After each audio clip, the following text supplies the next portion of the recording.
सभी को एक बार दिल से सुप्रभात और स्वागत है आप सभी का इस माइंडफुल मॉर्निंग के एक और ऊर्जावान सत्र में।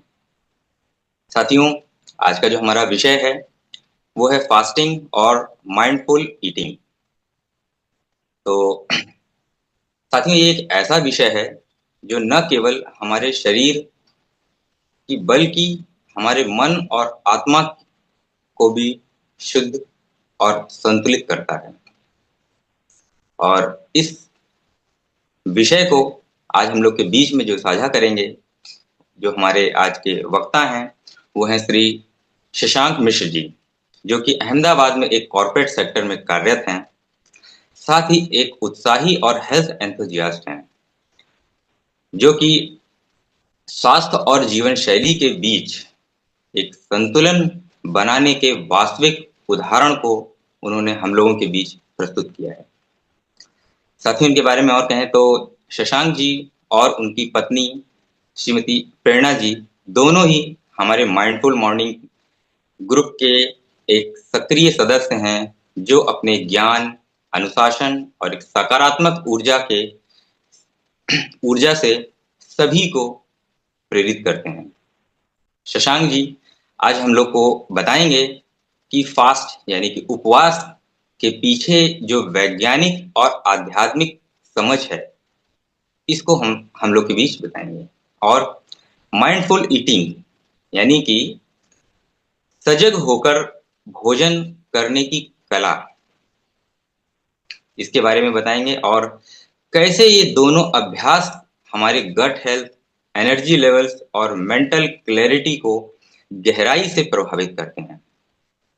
साथियों, हमें पूरा भरोसा है कि आज का यह सत्र हम सभी के लिए न केवल एक सोचने का विषय होगा, न केवल एक सोचने पर मजबूर करेगा, बल्कि हमारी ईटिंग हैबिट्स को भी एक सुंदर परिवर्तन करने के लिए प्रेरित करेगा। तो इसी के साथ साथियों, हम जो है आप सभी की एक ऊर्जावान ताली के साथ शशांक जी को बुलाना चाहते हैं कि वो आए हमारे डिजिटल मंच पे और अपनी बात को रखें। प्लीज शशांक जी आइए।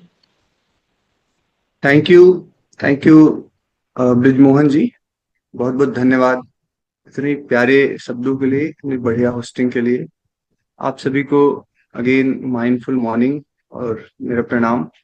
जैसे कि ब्रिजमोहन जी ने बताया कि मेरा नाम शशांक है और मैं अहमदाबाद से जुड़ा हुआ हूँ इस सेशन में।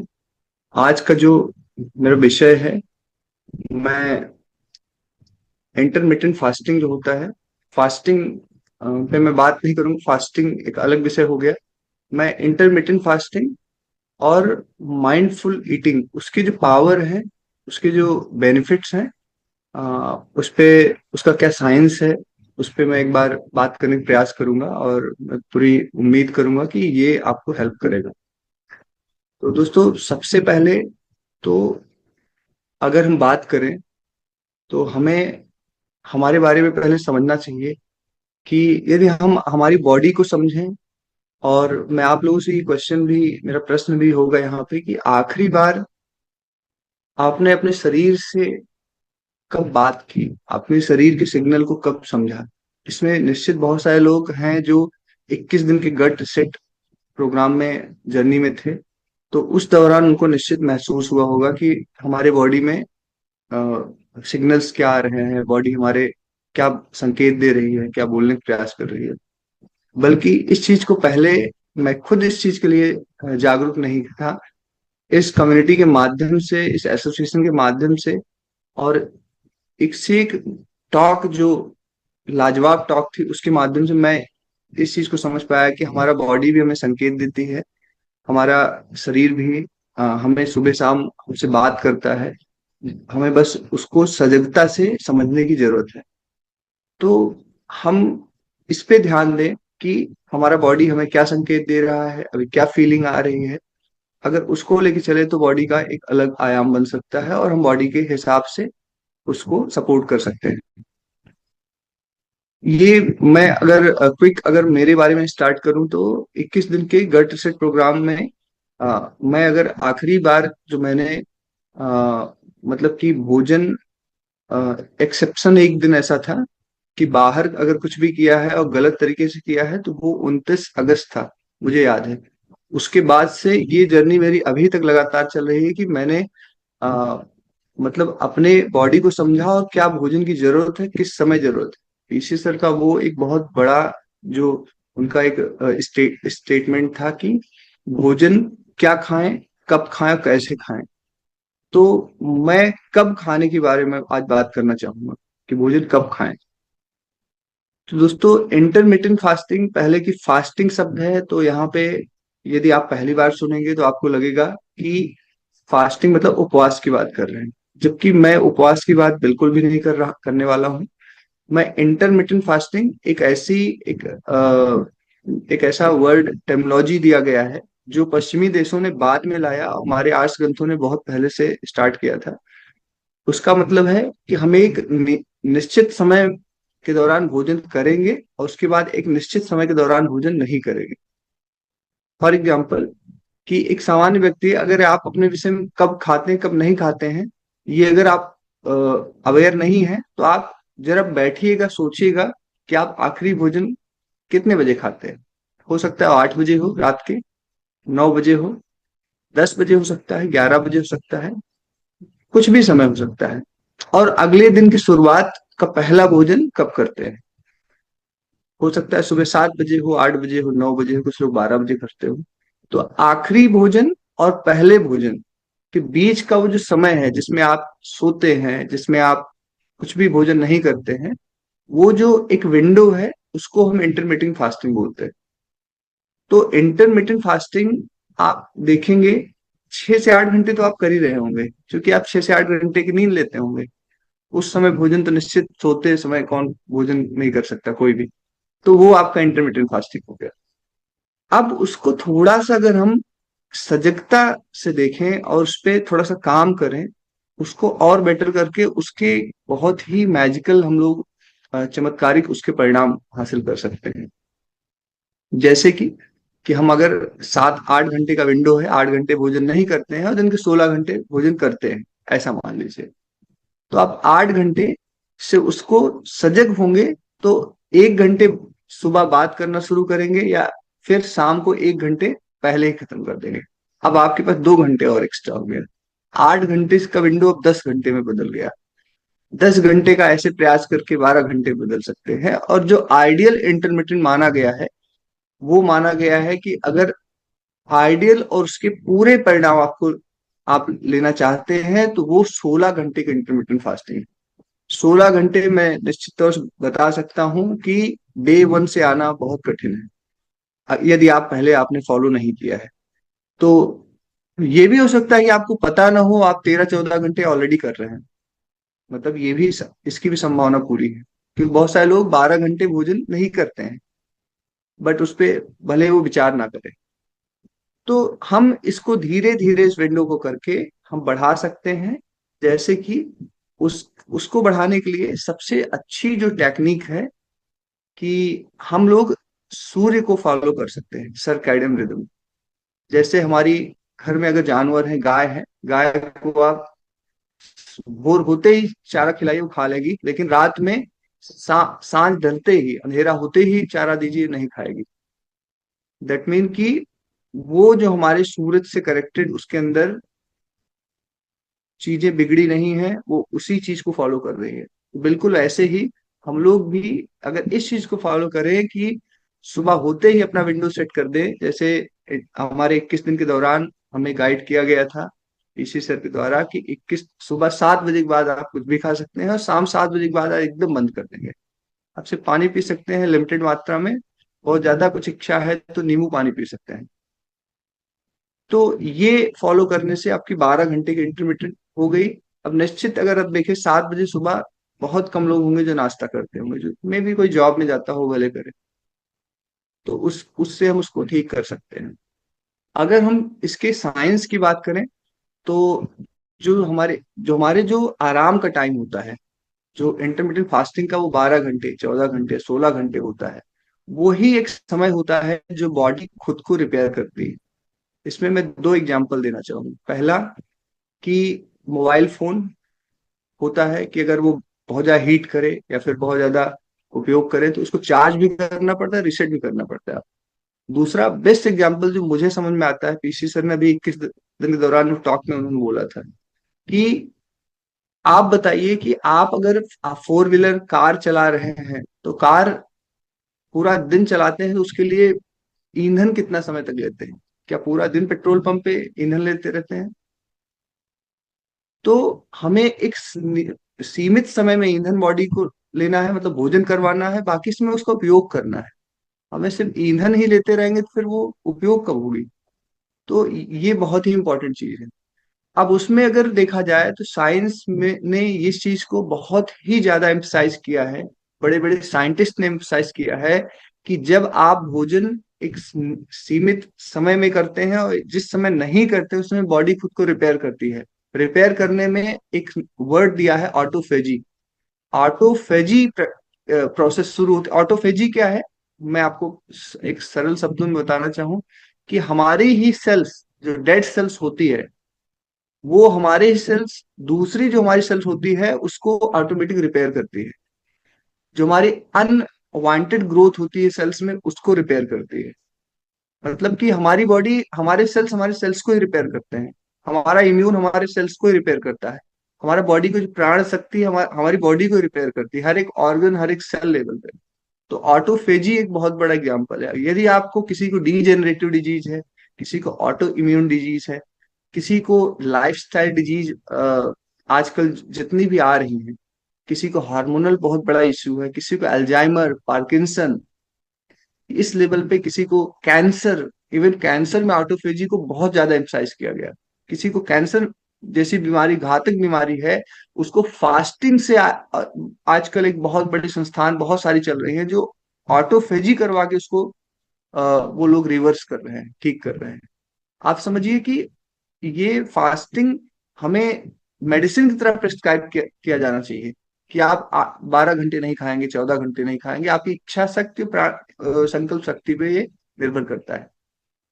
दूसरा चीज कि इसमें जिस समय आप, जैसे कि आप अगर सोने से 3 घंटे पहले, जैसे हमें 21 दिन में सिखाया गया, यदि आप भोजन सोने से 3 घंटे पहले स्टॉप कर देंगे तो पहले तो वो जो प्रोसेस है भोजन का, मतलब आप भोजन करेंगे, इसमें अभी आई थिंक हिदेश सर ने कवर किया था कि ईसोफेगस से, नली से जाएगा, आपके स्टमक में जाएगा, फिर स्मॉल इंटेस्टाइन, लार्ज इंटेस्टाइन में जाएगा। तो भोजन अगर आपके स्टमक में ही पड़ा है, आगे प्रोसेस नहीं हुआ और आप उस समय सोने चले गए, तो आपका वो 11 से 3 का जो लीवर वाला प्रोसेस है वो बहुत तेजी से बाधित होगा, वो काम ही नहीं करेगा शायद, क्योंकि उसको एंजाइम उसी समय रिलीज करना है।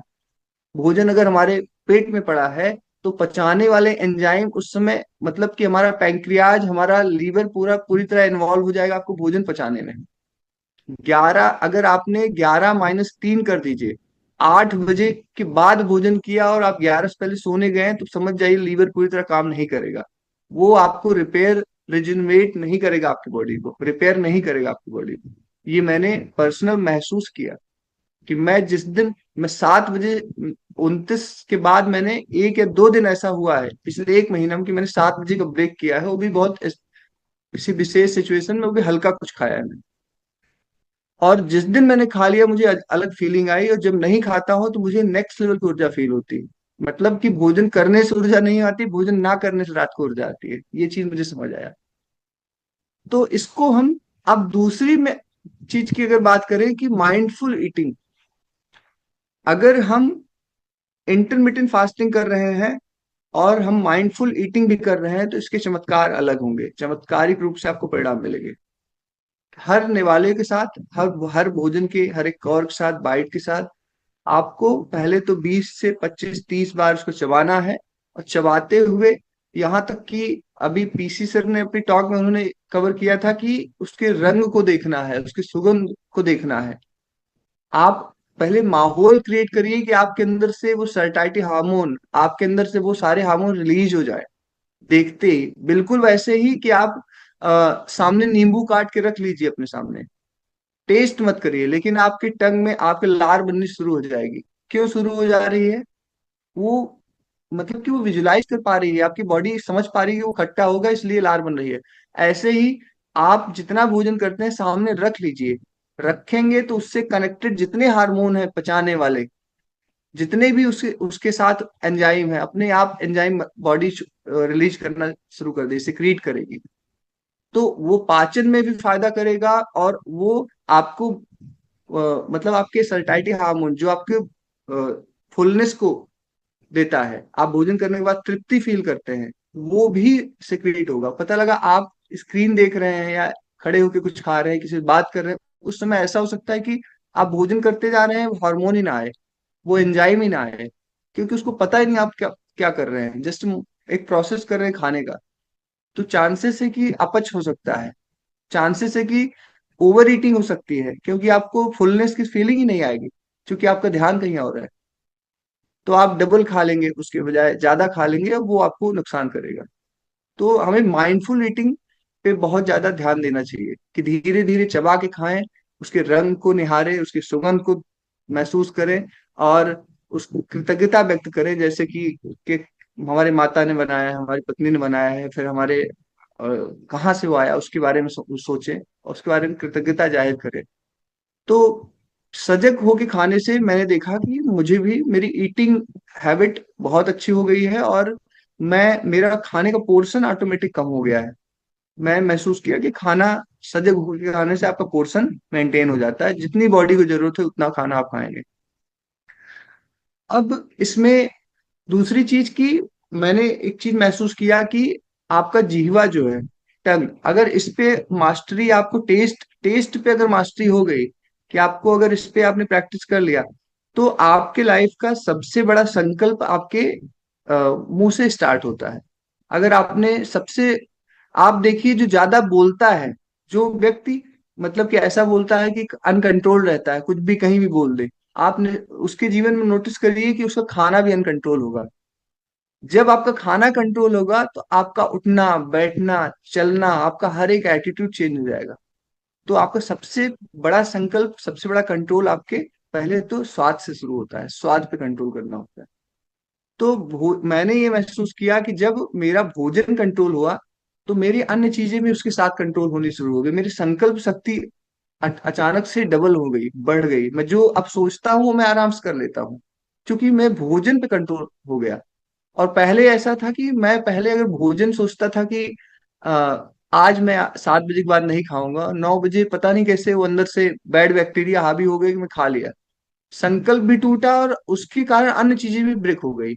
कि मैं, जैसे कि कोई विशेष काम, आज मॉर्निंग वॉक जाऊंगा, तो अगर मैंने भोजन में तोड़ा, मॉर्निंग वॉक भी नहीं जाऊंगा, वो भी वहां संकल्प ब्रेक हो रहा है। अगर भोजन का मेरा संकल्प चल रहा है, तो मैं जो चाहता हूँ ऑटोमेटिक वो चीजें हो।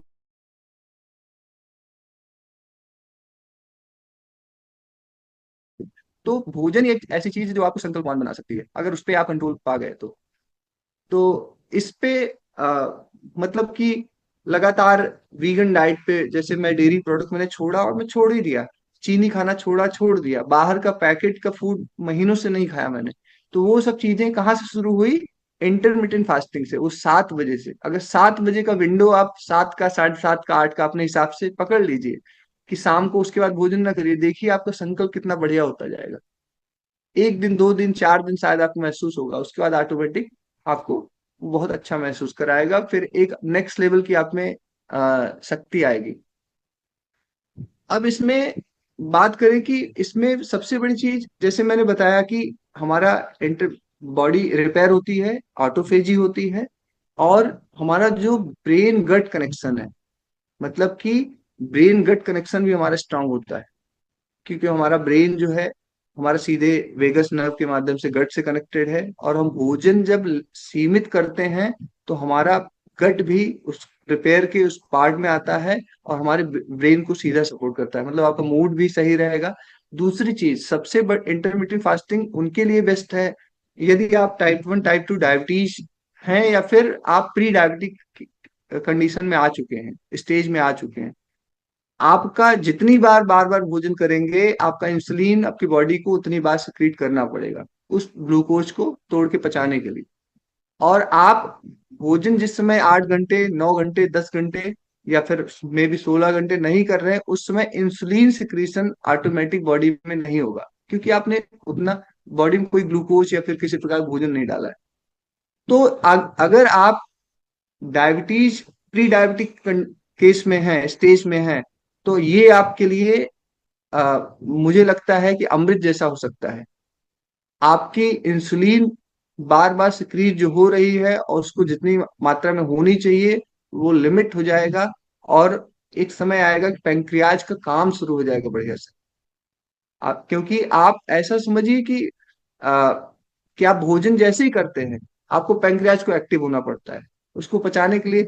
वो इंसुलिन दे रहा है, अब इंसुलिन तो बार बार रिलीज कर रहा है, इंसुलिन की मारक क्षमता ही धीरे धीरे कम हो जाएगी अगर आप पूरा दिन पूरा समय ग्लूकोज बॉडी में लोड देते रहेंगे।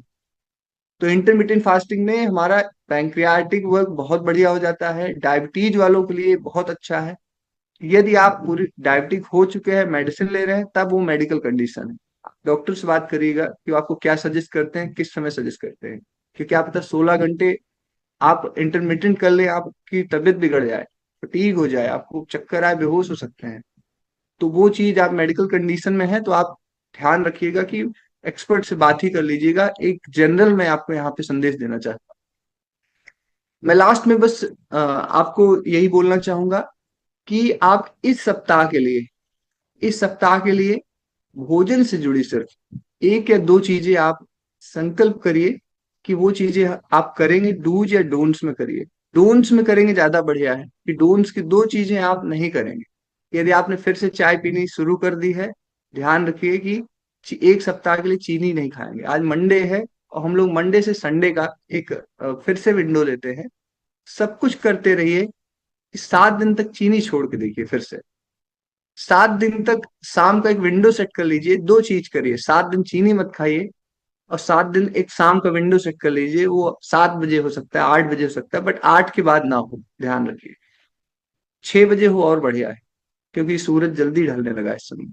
तो 6 से 8 के बीच का विंडो सेट करिए, उसके बाद आप भोजन ना करिए। कितनी भूख लगे, नींबू पानी पी लीजिए, पानी पी लीजिए, भूख को मारिए। ये दो चीज आप ना करिए, और फिर देखिए, यदि आप पहली बार करेंगे तो मैं आपको प्रॉमिस करता हूं कि चमत्कार जैसा महसूस होगा 7 दिन में ही, सिर्फ दो चीज करके। क्योंकि मैंने पर्सनल महसूस किया है और मैं इसको जी रहा हूं कि शाम को भोजन ना करना और चीनी का सेवन ना करना बॉडी के लिए बहुत ही ज्यादा आवश्यक है। चमत्कार जैसा आपके शरीर में होगा।